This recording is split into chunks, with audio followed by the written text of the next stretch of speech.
Well, here we are. We're live. Welcome to the third live stream. And we've got quite an interesting show today, I think. I say it's interesting. And the reason being is we've got three guests on today's show. And the point and the continuing drive of what we're doing is to look to wean businesses, B2B businesses, off cold calling and move them to a far more effective way of generating new business. And to do that, it requires some, you could say, a bit of ingenuity, a bit of technical know-how, but the results from it are breathtaking, unlike anything that any B2B organisation has ever experienced before. And one of the fundamental problems is that within business and selling, when it's business to consumer, it's measured in millions of people that you have access to. B2B, it's thousands. And so it's a numbers game. We know this is a numbers game, but we're here to talk about what the numbers are. And so what I'm going to do, I'll play our brief intro and I'll introduce you to everyone else.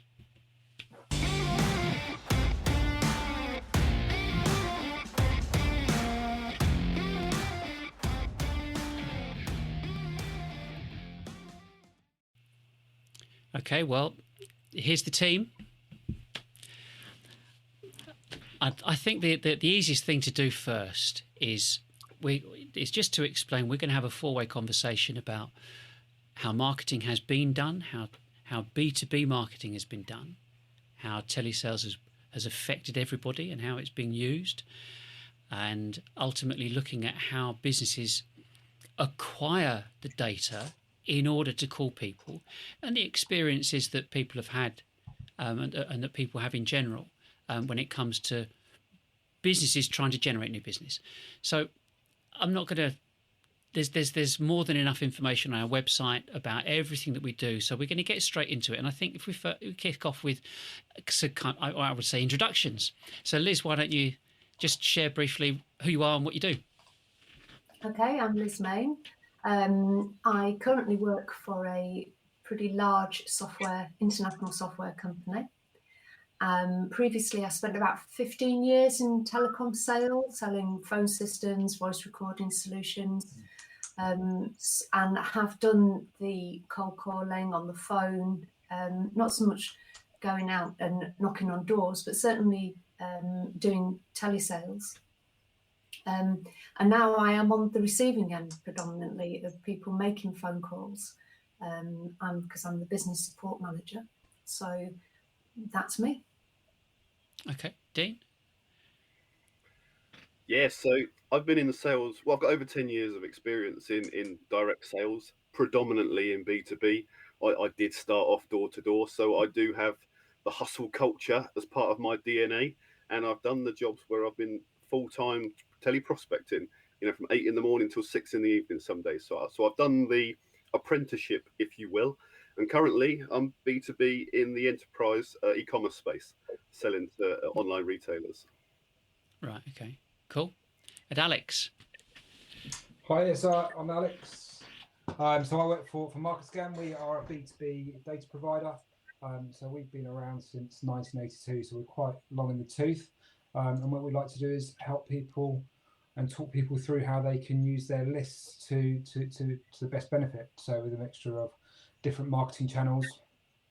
So we have lots of customers that are doing the telemarketing alone, but then there's others that are doing multi-channel, which I think today's conversation is going to fit quite nicely into. Yeah, cool.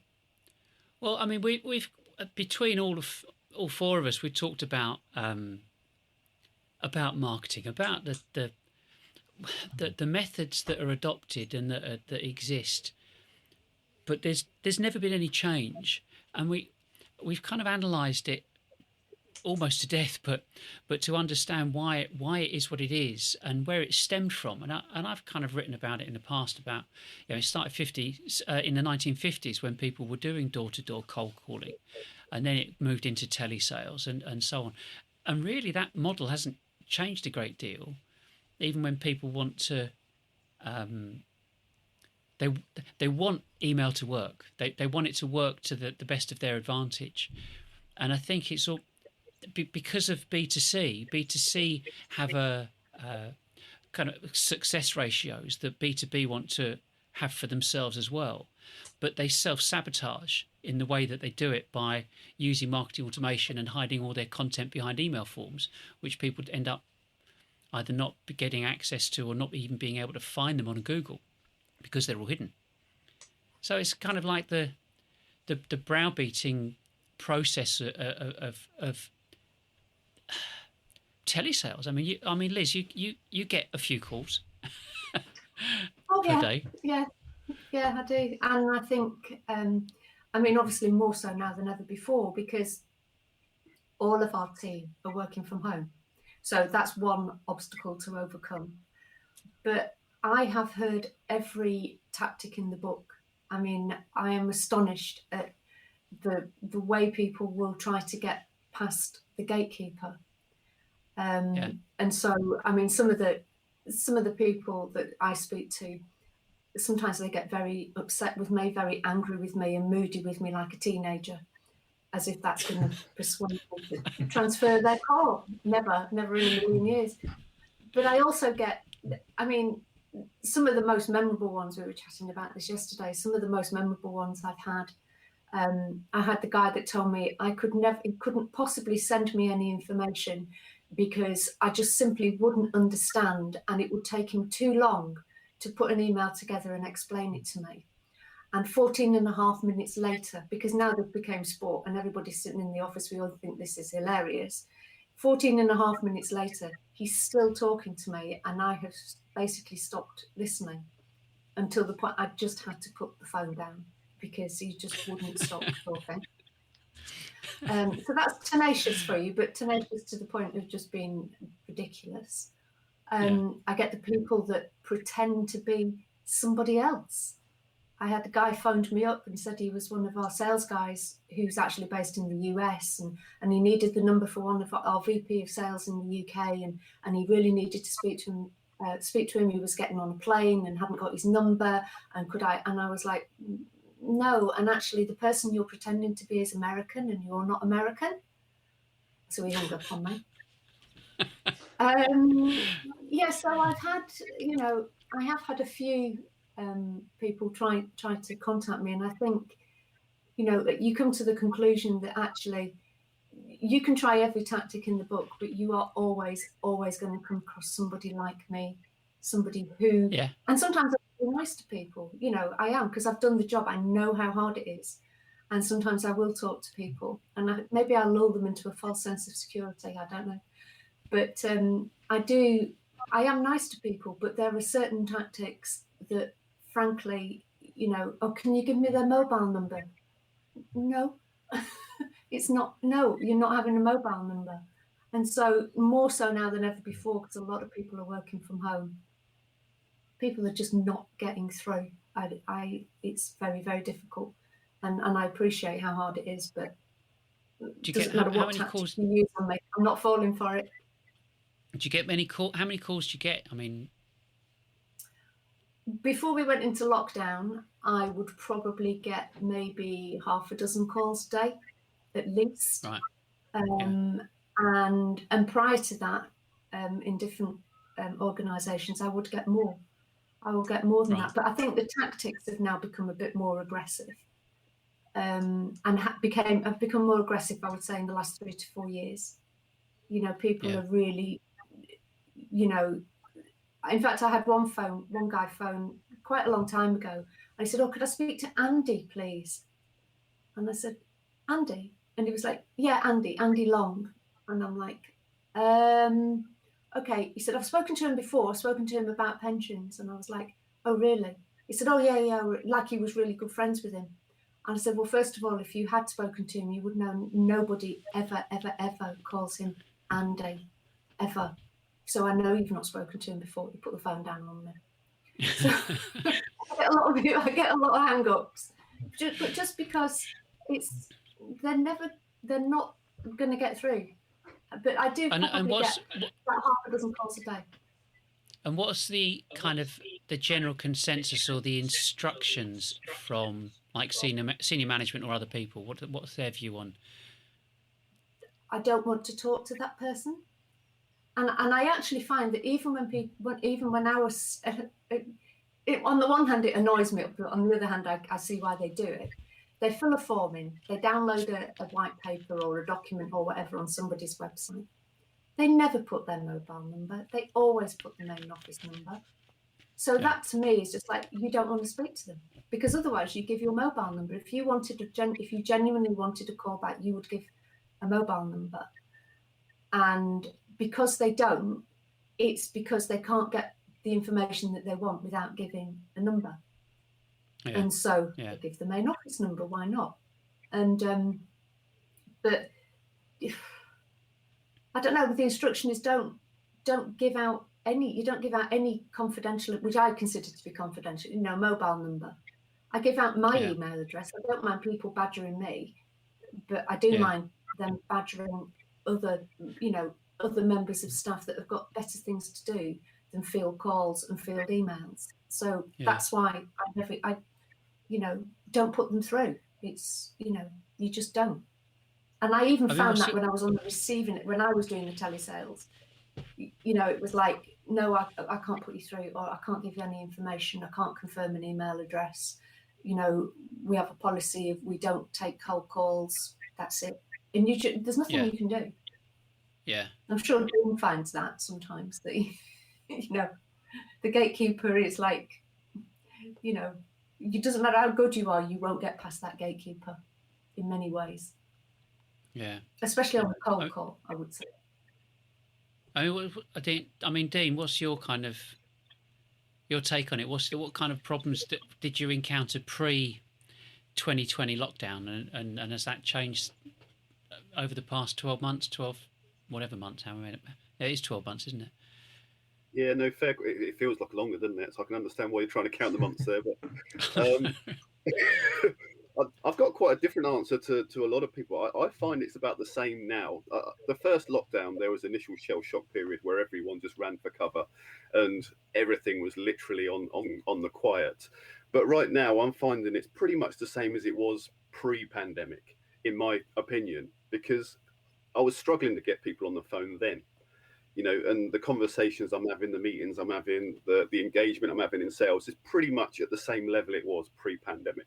So I know that there are ways for lead generation, and and obviously, like some of the ideas we're discussing on these sort of shows, it is testament to the fact that business can still move forward in these times.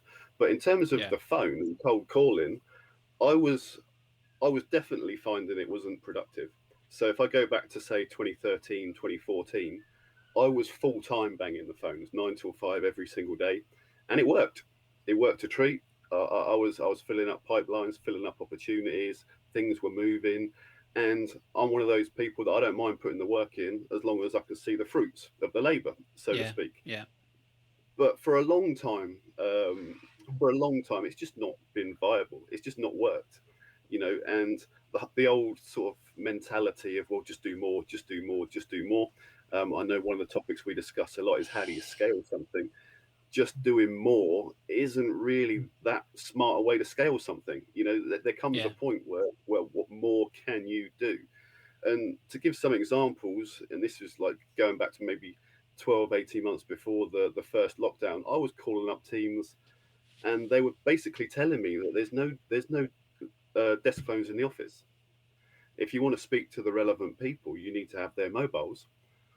That was just a fact. And in some of the bigger brands that I was trying to get through to, in the bigger companies, their reception team was changing quite regularly. Quite often, their reception team was from a recruitment agency, and you might say, "Has Derek walked past you this morning?" And they'd be like, "Well, I don't even know what Derek looks like. I've only got a list of names in front of me, and this is all I'm allowed to do."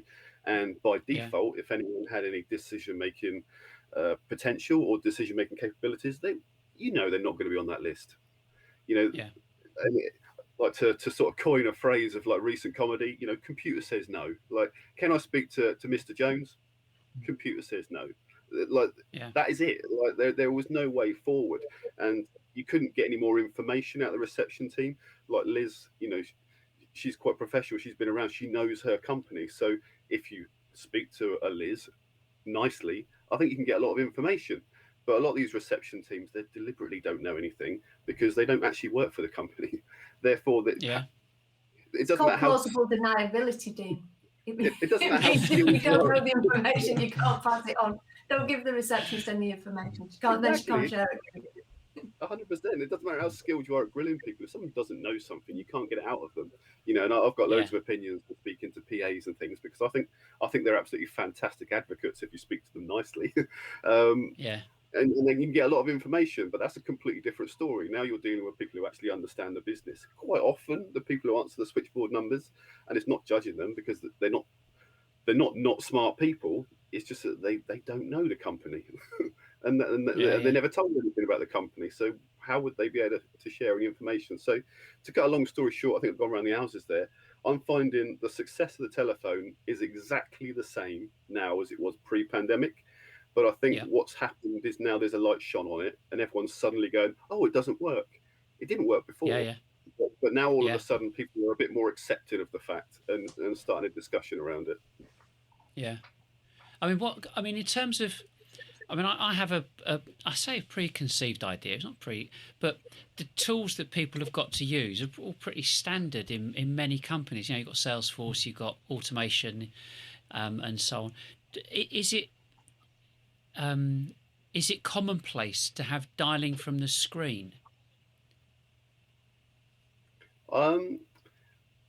Not commonplace for me and the sort of places I've worked in, but I'm aware of sort of industries where it is commonplace, and I'm not aware of it really being any more successful. I think what I tend to find is in all of these sort of roles like SDRs and BDRs, it's a real high turnover of individuals. It's individuals, you know, looking to cut their teeth in the sales environment, and without being unfair, they're never going to find out if they're good at sales in these sort of environments because it's just a case of keep calling. 3 months later, get rid of him, get another one in. And you can tell by the high turnover, and I think we've had this discussion many a time in sales and marketing, people look at the high turnover like the individuals were wrong. Sometimes you have to look at the high turnover and think, well, maybe it was just never going to work. And I do find from a prospecting point of view, they just burn people out. They just get another one. Yeah. I mean, one of the things I've written about this before, that just because a company exists and the managing director says this is a great product doesn't mean it's a great product. And then he goes and throws all those financial resources at the company to get the company to make sales of those products, and they do everything they possibly can to begin with, sell to their friends and family. It peaks and then troughs because then they have to go and sell it properly, and it might not happen, and they don't adopt any kind of strategy to it, but they keep saying, right, we'll just get on the phone. That's the basic thing that I understand is telesales. So we keep everybody doing telesales, and that's as far as it goes. I mean, Alex, you and I talked about kind of at length about the kind of the CMO type role and what happens within that kind of environment, and that they tend to do the same thing over and over. You know, the new person comes in, goes through the persona process, and then repeat. You know, absolutely. I mean, on the cold calling front, I mean, when I joined the business 18 months ago, did lots of research to see what was happening with the cold calling that everyone was doing, and it really wasn't effective. So back end of 2019, early 2020, all cold calling stopped, and it was just a real focus on different marketing channels, different ways of connecting with people. So sessions like this, other seminars that we ran, the team run seminars, the team go on networking, and it's getting your name out and being more personable, and getting across the fact that we're not just data, we're here with other ideas, other solutions, other ways to help you get the results that you want, need, require. And I wouldn't say necessarily that cold calling is dead, but there are certain pockets where it's definitely not going to work. Exactly what Liz has talked about. You know, people are going to go and call the bigger organisations. It's going to be more and more challenging to get through that gatekeeper. and that is a bind. But we've seen our number of dials go down with not cold calling, but the amount of time on the phone increase. Because they're better conversations. It's speaking to people that we've had conversations with in the past. It's making sure that our current customers are getting the results that they need from their data sets. It's talk to people who have inquired at some point, at any point, or downloaded something and given us some direct communication. And then we're having those conversations. We've got not a full-on automated stack, but we've got a reasonable amount set up, enough that we can then be proactive on the phone, because yes, cold calling might be dead, but people buy from people. You still need to have that human interaction to be able absolutely. to, not just about ensuring that you're getting the most amount of revenue, because it's not just about that, but it's about getting the most amount of value across to your prospects and making sure that they are getting value from your offering, which is, from my perspective, key. Yeah. I mean, I think that's why this whole approach to live streaming and looking at how do you start the conversation, how do you even get to a point where you can say, hey, here we are, come and have a look. It's really difficult. It's impossible to do that in any other way, except chucking loads of information, typically via email, to prospective customers. You can do the manual stuff and go out and meet them and so on, but Liz and I were talking the other day about the numbers involved in communicating, in the ability to communicate with someone. And if you've got someone that's doing any form of telesales from cold, with a company that's going since 1982, you're going to have lots of different people that you've spoken to over the past 30 years, but or more. If you're going to do cold calling, if you could only phone, we did this we took away lunch and took away comfort breaks and took away that time between 9 and 10 and the last hour of the day, and said, well, that's what you got to play with. And it worked out to about 60 calls a day if someone was banging the phones. But if we've got this thing about 100 to 1 shot to get through to someone, to find someone that's actually interested, and looking at that process and being able to reach any number of people, of 100 people you might get through to 10, and of those 10, 1 might be interested. But that's 100 to 1. But if you're only ringing 60 people a day, it takes you 5 days to get through to however many people. If the ratio has changed in terms of, your argument, Dean, about it's not really changed at all, and other people have said, well, it could be 200 to 1, 300 to 1 because of lockdown and people not being around. So it's kind of looking at the ratios of a company's ability to connect with outside or uncontacted people, and I just see it being nigh on impossible. And the only thing the directors seem to know, or most directors seem to know, is cold calling. That's the only way we can do it. We can invest in Martech and have a Martech stack, with it, whether it's Pardot, Eloqua or Marketo or whatever, with demand based and all the ABM stuff and everything else kicked into it and nailed down, and all the different peripherals you can add into it. But it's going through that same thing again for people. And like you said, people buy people. It's all about being personable. I think we were talking the other day. So if you get so many variables, though, aren't there? When you phone people, there are so many reasons why that person can't answer the phone, and it might not just be because we don't put calls through. That person's in the meeting, he's talking to somebody, he's away from the office, he's off sick. He's just walked away from his desk for a moment. Or the phone's engaged because he's on the phone to somebody else. So there's a ton of different reasons why, even if that person is willing to talk to you, that he might not be available to actually talk to you for lots and lots of different reasons. When I used to work a database, we had like you could put categories in for why people didn't talk to you, and it's like in a meeting, on leave, all of these sort of things, so that you categorize them, so you could kind of go back and say, oh yeah, the last time I called you were in a meeting, or you were on leave, or whatever it was. Yeah. But I think because I suppose if you've got 100 people, or say it was 100 people, you're able to ring 100 people. If you're only of those 100 people you call, 90 are ringbacks. Yeah, and so they go on to the following day. So getting through a larger number is just yeah. Well, I think your 200 to 1 shot is generous, to be honest. Like, if I go back to 2013, 2014, where it was, I literally did it day in, day out. I was looking at about 100 dials a day on, and I was whipping through them. But on 100 dials, I got through to who I wanted to speak to on about 10% of occasions. So on 100 dials, I had 10 chats with the right person, of which about 10% of those were what I call good chats.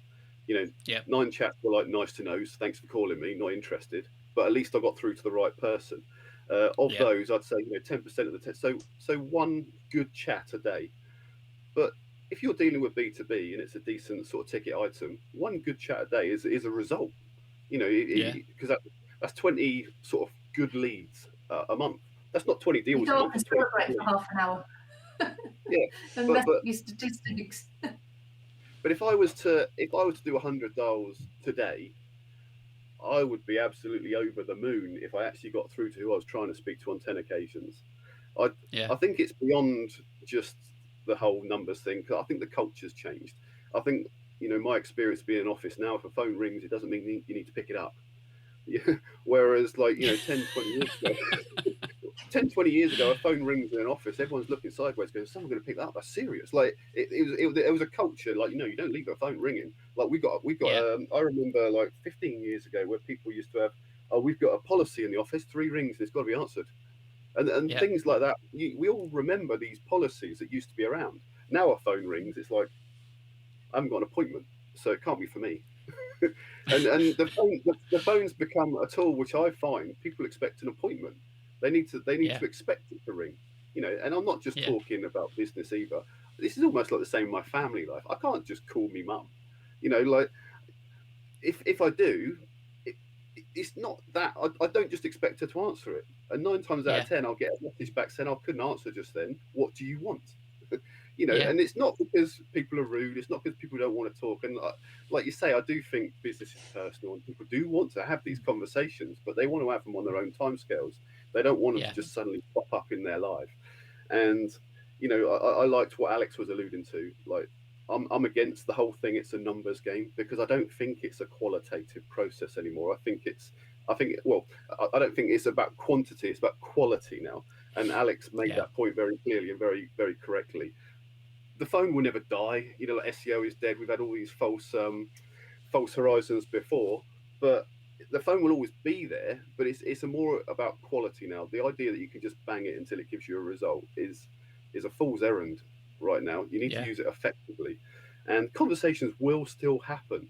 But the idea is that they're done the right way, and you're focused on quality conversations, quality calls, which, if you do it the right way, they're all diarised, and people are expecting you to call.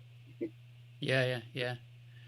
I mean, I think that's, that it's not the elephant in the room, because that's why we're doing this. The whole thing about live and this is, whilst it's a conversation, yes, it's tantamount. I suppose it's a live podcast in a way. It's just a bit of a delay when you're talking, but the point of this is the way in which that quality conversation can begin. The whole networking mantra, know, like, trust, all that kind of stuff. How are they going to know about you? How are they going to find out about you if you're never around, and if it's just a once in a blue moon hoping shot at speaking to that business? Because if you don't get there first time round, forget it. And I think even with the stuff that we do, with the emails that we send out, people self-segment. They want to listen, they don't want to listen. That's fine. And if we're looking at looking at reaching people, we kind of settled on this thing about going live and delivering something of quality that people can dip in and dip out of, and therefore the content has been created, and the prospects can see whether or not they like or they would want to work with you at some stage now or in the future. I think that's something that's not really been available before. It's always been, it's got to be nailed down. It's got to be a webinar. You've got to, you know, if you want to come, if you want to kind of look at us or engage with us, we'll take you on a webinar, but you won't see my face. You'll just see the PowerPoint slides, typically. And you know, there's no option for anybody to be anonymous in order to start to get to know that company. So I think, you know, it's kind of looking at this process, this overall process, and obviously with Alex, it's as part of this jigsaw puzzle, is being able to identify exactly the types of people that you have dealt with in the past and why you would want to work with them and sell to them, and getting that data. But then I would say understanding the history of telesales and new business development, which is this kind of 100 to 1 or 200 to 1, this thing about trying to communicate with people and that numbers game, and also being aware that 1% of your market are probably going to be looking at any one time. But if you're selling chocolate bars, your market is millions. But if you're selling high-ticket e-commerce software, you're talking potentially hundreds or maybe thousands, but it's much less. And so therefore there's this requirement to try and reach those people. And I just think that there's, in my 30 years in doing this, nothing's been available for B2B. There's been no methodology, no mechanism, no facility, ability or tech that has enabled you to do it, unless you want to go on television. And this just narrows it down by doing streaming, but being able to communicate with your ideal market en masse, and literally doing this at scale. And that's obviously, that's your bag in a way, Alex, in terms of data. And it's, I suppose, to kind of not talk us through, but share with us, you know, what have you experienced in the past of people looking for stuff? How do they, you know, do they go for a shotgun, scattergun approach, or are they more strategic in their requirements for data? I'd say it's quite a healthy mix of the two, to be fair. So there are a number of people that is scattergun, and it very much comes down to their products. I know you mentioned about the personas earlier, and that is it's a big thing about the persona, and you know, tailoring your message to the right person, hitting them at the right time, all the old school stuff on that front. But there are some products at the moment that we've seen, particularly with the current situation, where it is a scattergun.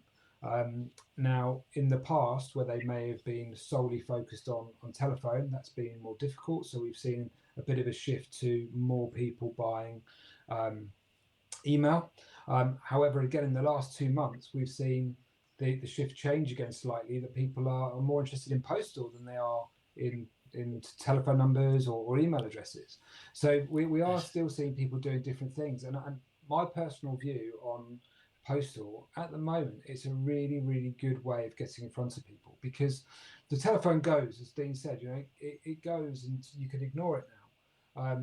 Email marketing, most products are, you know, you're in a saturated market, so therefore people are getting lots and lots of emails about the same thing, and they might shut off to it to a certain extent. Yes, there'll still be people that will reply, and you can make your email marketing work for you.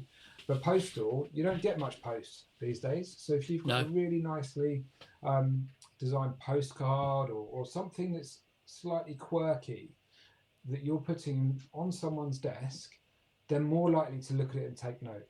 Not only that, if it's something that's really has taken caught their eye, they're unlikely to throw it in the bin. They'll stick it in their drawer. And that can have two things that come off the back of it. One, they're going and clearing out their drawer, they have a look at it again and thought, actually, I could do with XYZ product. Alternatively, that person is then recycled with the replacement coming in, looking at the desk, thinking, oh, what's that? That must have been important because they've kept it, and therefore they investigate what that product, that service is, and you get another bite at the cherry with a new contact that will hopefully get in touch. So postal, I think, is something that people really need to consider as well, because it's so few and far between at the moment. I like post. I like post. I don't get a lot of post, not anymore, and so it's almost like it's novel to get something in the post. It's and then be, I suppose, relatively critical. But post can be quite expensive if you're looking at doing it at scale, because we've still got that primary factor of 1% of your market are looking at any one time. And it's kind of trying to hit them at the right time with the right message, I've done thousands and thousands and thousands of direct mail stuff, and sometimes it works, sometimes it doesn't. You've still got low percentages, which is standard for direct mail, and this is why I think lots of businesses have tried lots of different things, and I would say a lot of them they're not very sophisticated in their what's available. Exhibitions, can't do them. Cold calling or direct mail or email. That there are very few things that businesses can do to reach out to try and attract new prospects, even just to get their message out there. And whilst I like direct mail, but to do it repeatedly or at scale would be expensive, especially if you've got a market that, I don't know, like we're going to talk about in a minute, about 10,000. If you've got 10,000 names, you're not going to do a direct mail to 10,000 people every week, and that's kind of where we are with this live streaming, of being able to say, come and watch our show this week, and if what we're going to be talking about is this, and here's our schedule for the next 6 weeks.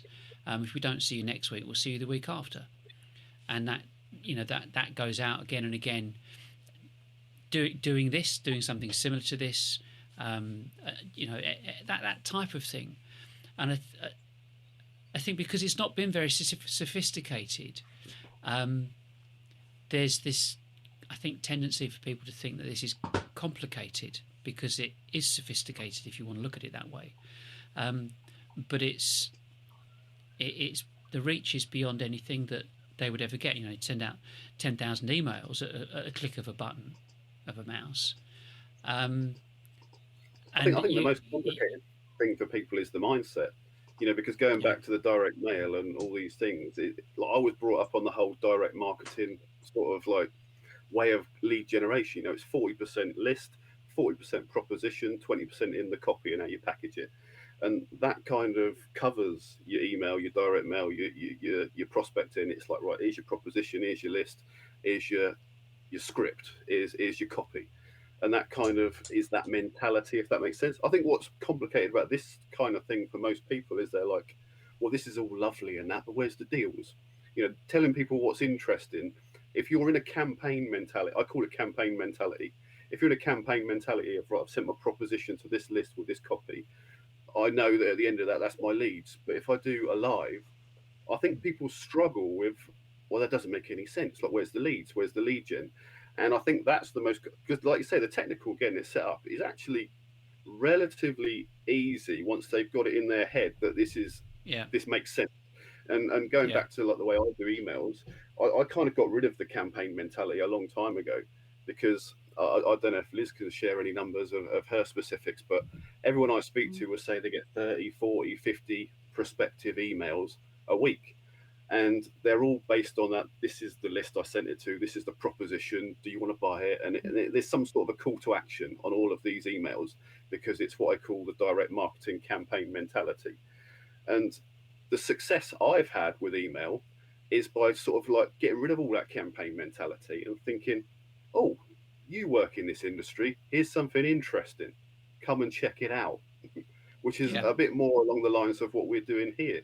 Here's something interesting, you're in the industry, this is relevant to you, come and check it out.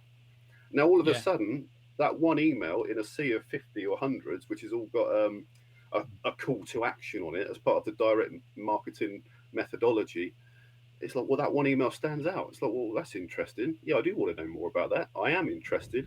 I'll check it out. Especially, and I know we haven't really touched on it much in this episode, especially if it's a low level of entry. They don't have to give you their email. They don't have to give you their phone number. They don't have to put their head above the parapet. They could just come and check it out. And the relationships I've developed that way, I think are fantastic. And I don't understand how more people aren't doing it. The only thing I can say in my head is because people are stuck in campaign mentality of the old-fashioned direct marketing. Yeah, I mean, I think that, you know, we look at the sales process and how long it takes. You know, people want leads, but we know because of all the stats that are out there, you know, I think it's like you got to get 7 to 10 touches. They've got to see what you're putting forward 7 to 10 times before something becomes familiar. You go, yeah, okay, I get that.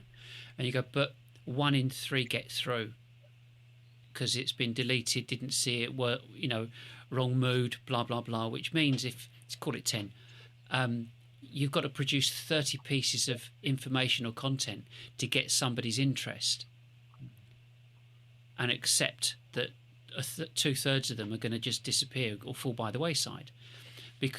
And the reason being is that you don't know when they're going to be in the market for something themselves, because the driver to buy that B2B product is based upon, is it going to make me any money as a business owner, as opposed to B2C, which is, do I want a bar of chocolate or not? Or those trainers are going to look good on me. So there's different drivers for why they're going to buy something. And I think that, you know, looking at that overall logic, it's, you know, I was told before, you know, years ago, it's a numbers game, it's a numbers game, it's a numbers. Please, sir, please teach me how to manipulate the numbers and make them work for me, or just get on the phone. But just the keep doing buying it. cycle, but isn't the buying cycle, I mean, B2B, typically the buying cycle has got to be like 2 to 3 years. And by which I mean, you know, from a business's point of view, you know, if they're looking at things strategically, they say, well, actually, what we want to do, say, for example, it's a phone system or upgrading the computer system. That's not something typically that is done within maybe a 2-month period.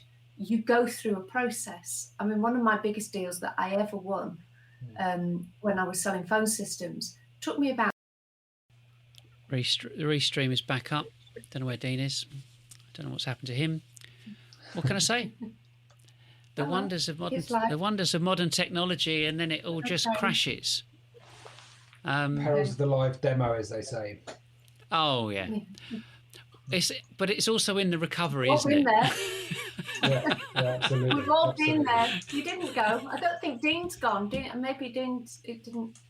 But what we were saying, I was saying about 70% of people do their research online before they even reach out to you. Yeah, and then it was I was literally, before we had our little tea break, I was just about to say that another really good reason to go down the route of the live streaming, the webinars, is certainly on B2B where it differs from B2C. B2C is always very much price led. You know, as a consumer, you will buy anything as long as it's cheap. You won't. Not many people really go to the entire effort of looking at all of the reviews.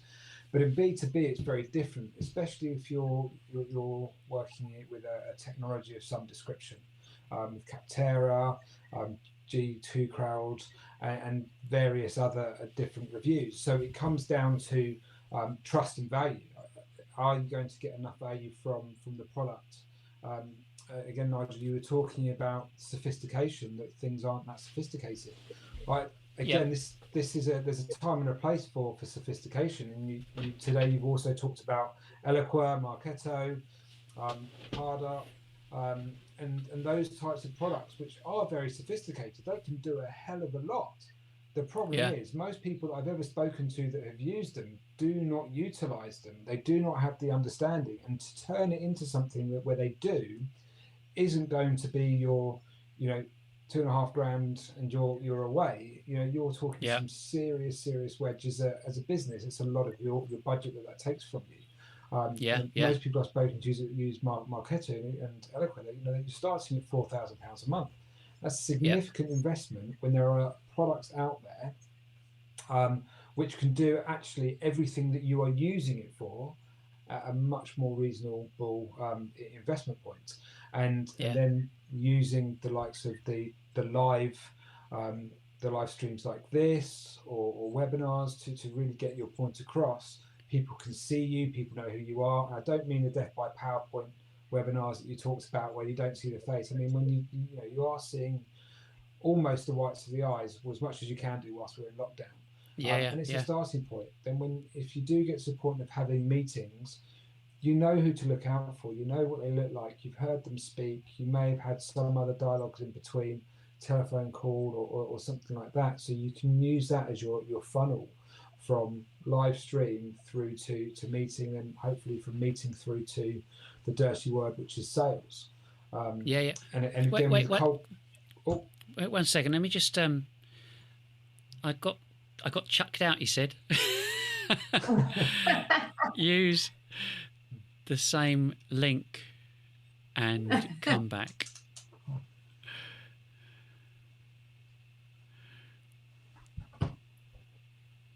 I think there's an appetite. People want to see who they're dealing with, and you don't see that on an email.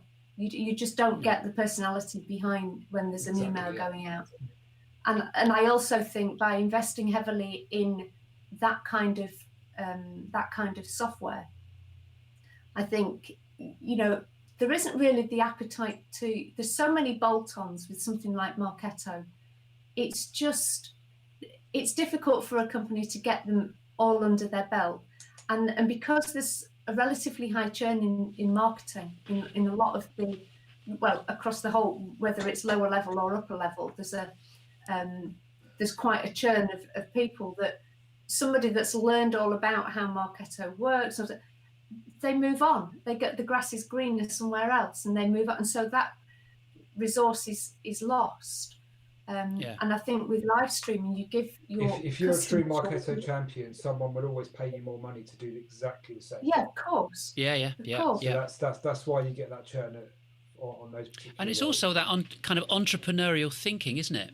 Because to get Marketo to work well, you've got to have an entrepreneurial mindset and understand how to manipulate the structure of the platform that you've got access to dovetail that with the different people that you want to connect with.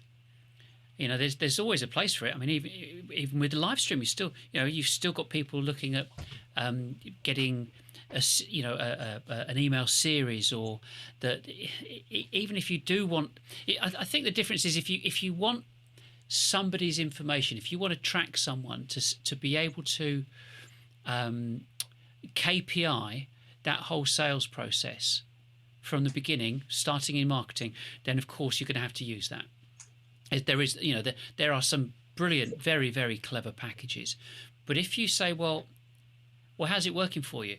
You look at the extraordinary costs of all of the marketing stack that's required, all the technology that's required, plus the people and resources to make it work. And so because the salespeople, the marketing people wanted KPIs, and they were demanded of them because the company was chucking out so much money to pay for this stuff, it became, well, we've tracked this person from Twitter. We put an advert out on Twitter. We've tracked them. They've done this. We know their inside measurement. We know what they've done. We know what they've said to us. Because the software's capable of tracking everything, therefore the people can be tracked. Yeah. So, Okay. so I think there is a place for it, but I think in doing live streaming and this kind of thing, people will watch video. People do watch video. We watch video. We watch films all the time. We watch stuff on YouTube all the time, and so it is. I think it's kind of understanding that you can put out a message to your prospective customers, and share with them who you are, what you do, and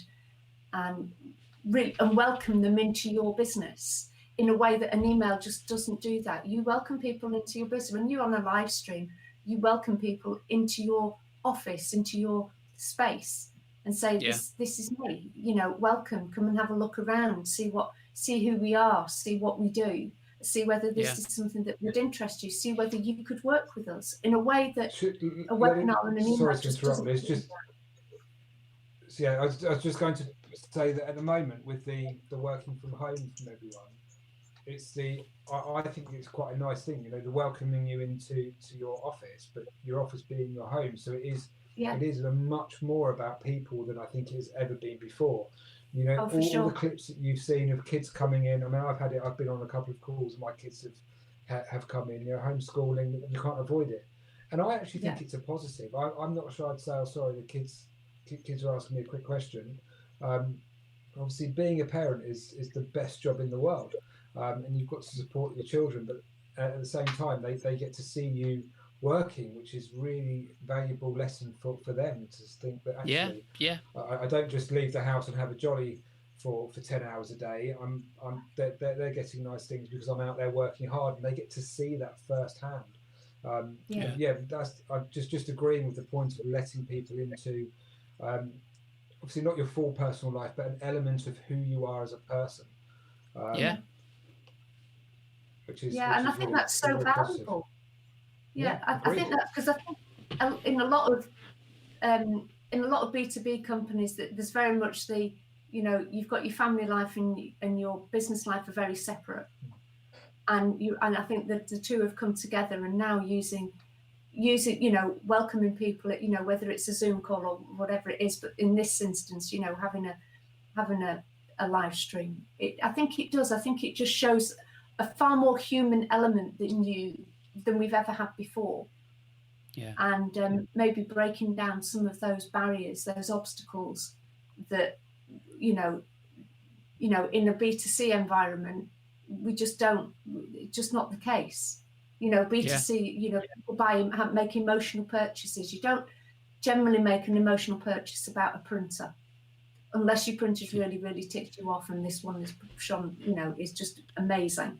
But you don't make emotional purchases in the same way as you do in B2C. So I don't know. I always find it quite emotional buying printer cartridges as a consumer, just purely for the cost of a new cartridge is almost the price of a new printer, and it gets me every time. I know. Oh yeah, that's emotional. Not quite the same emotional connection as you have when you're buying a house, but it's just. And I think this is, I mean, the thing about all of this is that, we've all been doing this, and everybody's had a hand in, whether it's telesales, whether it's, the whole getting new business process.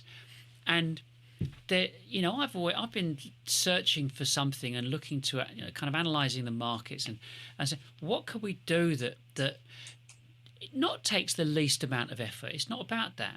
But it's what gives us the maximum amount of reach consistently and with ease, and that has the biggest impact. Yeah. Go on. Yeah, I was going to say the biggest bang for your buck, because we've bought a list. We can't possibly phone 500 people, for example. It's going to take us days and days, months to get through to everybody.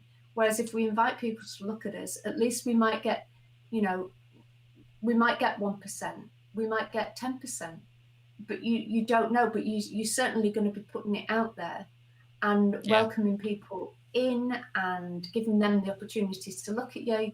And, you are going to get the biggest bang for your buck. And if you're going to put if you're going to broadcast this to a large number of people, like 10,000 people or 10,000 businesses, then by the law of averages, you're going to get more people to join you. Well, if you've got 1%, momentum, and if you've got 1%, 1% of 100 of 10,000 is only 100 people, but to have the possibility of 100 people watch your live stream is quite spectacular, especially if they stay on there for the duration, and you have a longer conversation with them than you ever could on a phone call, as a first phone call.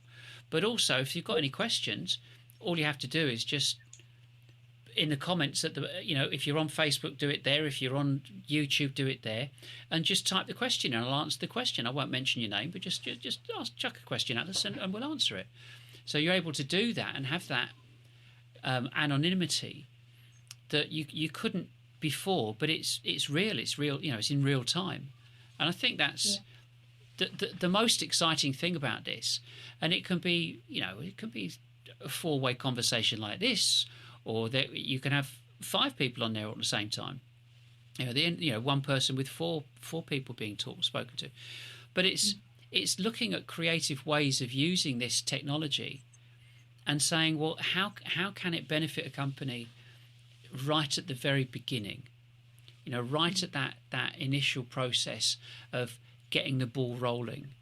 And whether someone does direct mail or whatever, we want to look at, like you said, the biggest bang for their buck. What can we do? And I mean, we talked before, Alex, about a company buying 10,000 names and mailing them and saying, come and watch our live stream because we only sell to you as a group, as a sector. And so it becomes that I would like to see the standard, the business process and business practice of saying, if you're in business, you've got to buy 10,000 names and communicate that to your market and do a live stream and do it every week. And that's it. That's the standard new business practice. Forget the cold calling for now. You don't need. You will still do it because you will still talk to people. But in producing your content and your information, it's I walk into this when it's all working. I don't want to say anything. But you walk in and it all turns on and it all works. And you talk and you explain your business, or you talk to a customer, or you talk to suppliers, or you show new products. And it does, you're not writing an enormous script. I just think this is a message from Dean. Oh, he's run out. His laptop's died. And so it's looking at this as becoming a de facto standard for generating new business, because it doesn't need to be completely pre-scripted. You can obviously have an idea of what you're going to do, but it's the low, the fact that you can have one of these. You can start off with a mobile phone, and then say, right, well, I can go live using my mobile phone. Indeed, you can. But as a business, if you're an X million turnover business and you've got a brand and you have a presence, you probably wouldn't want to do it on a mobile phone. But buy some kit, it's all tax deductible, away you go. But the only thing the primary thing that they need to understand is that they need you, Alex. They need you. They need data from a company like yours to say, right, now look at your target markets, your B2B markets. Now look at the people that you are communicating within those markets and segment that 10,000 down to the personas if you can. So you're getting all the detail of the sales director, the managing director, the CFO, COO, whatever. So you're getting the most amount of data and the most amount of diversity, if that's the right word, within that data, to be able to produce live streams that are targeted to those types of individuals. So your persona segmentation becomes quite special. I'm talking to the chief finance officer of whatever company, and we're talking about the pros and cons of doing X, Y, and Z. The other CFOs are going to listen to that, but the sales director isn't. And so it's just changing that ability to be focused and targeted on who you want to sell to at any given time. Even, looking at ABM, applying this as an ABM strategy, but not chucking out and banging out loads of emails. Just say, come and watch us. You could do streams every day if you wanted to, if it was relevant to different people. Because if you're only sending out, as well, it's not like the old school content marketing where you need to put together hundreds of pieces of content so you can drip feed them. So obviously we're having this conversation, which is a four-way conversation, people within different industries with different experiences. But you could also have, as you say, with a different sector going with customers that join you. You can have it so you're showcasing what your offering is. So you have a nice mix of different types of content, which what we've been on the call for just over an hour now. And you're doing as it comes rather than sitting down, writing a blog, taking half a day to do that, sending it around to 4 or 5 different stakeholders. They need to then decide whether they're okay with it, what changes they want, then spending another half a day rewriting it or starting from scratch, depending on how savage the feedback was. And then each piece of content ends up taking you 2 or 3 days. That's not a good use of time. Whereas doing a live stream like this, there's realistically, once you've got all the setup, the prep time is minimal. And we did we had a quick hello yesterday for 10 minutes or so. And then today we did to go through the conversation. So it's a really good time efficient way to get your message out to people. And what I'll do, excuse me, what I'll do after this is, whilst it's live stream, I'll do a video because we're going to post this anyway. I'll join the two together, but from that, I'll take a transcript and then I'll post the transcript up. And so that content of that transcript will equate to about 20 or 30 odd pages of content that goes onto our website that tells Google that we've had an expert conversation about live streaming and prospecting. We would be considered, or that piece of content would be considered expert opinion, and it's invaluable. You nobody's going to sit down and write all this, not ever. No, it just makes life so much easier, doesn't it? And it just gives you those ongoing pieces of content that you can use for forevermore. Let's just take it as an example that 3 months down the line, you have a conversation with someone who's, the finance director, as you mentioned earlier. Then you can say, actually, go and have a look at this piece. We did this. It was a couple of months ago, but it's still completely relevant for you. Look at the transcript. There you go. Your hour plus an hour yesterday plus an hour tomorrow to do all the linking everything together. You've got some really strong pieces of content that you can use across the board, and it just makes your life a bit easier, a bit quicker, a bit more efficient. One thing because this is all live, what I want to do is I just want to assign Alex to guest number 2, and then I want to go to here, and that looks a bit better because Dean's not around. So if you're calm and comfortable and you're not flushing from getting all embarrassed because the technology's screwed up, it can it can look good, it can look interesting, and like you said, doing this type of technology, using this technology, but using it afterwards and pointing people back to it constantly reinforces the personality of the business. I think I think there are so many positives with this, and I think I don't know whether my laptop is because mine is not plugged into its power source, unfortunately. I know that was it. Yeah. Well, we're going to wrap it. We're going to wrap this up now. I think that it's been really good talking. Having everyone.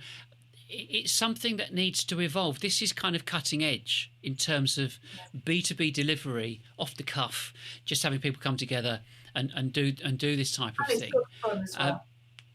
Sorry? And it's good fun as well. Well, yeah. And the main thing is that we've got, in terms of a call to action, well, of course, there's always a call to action.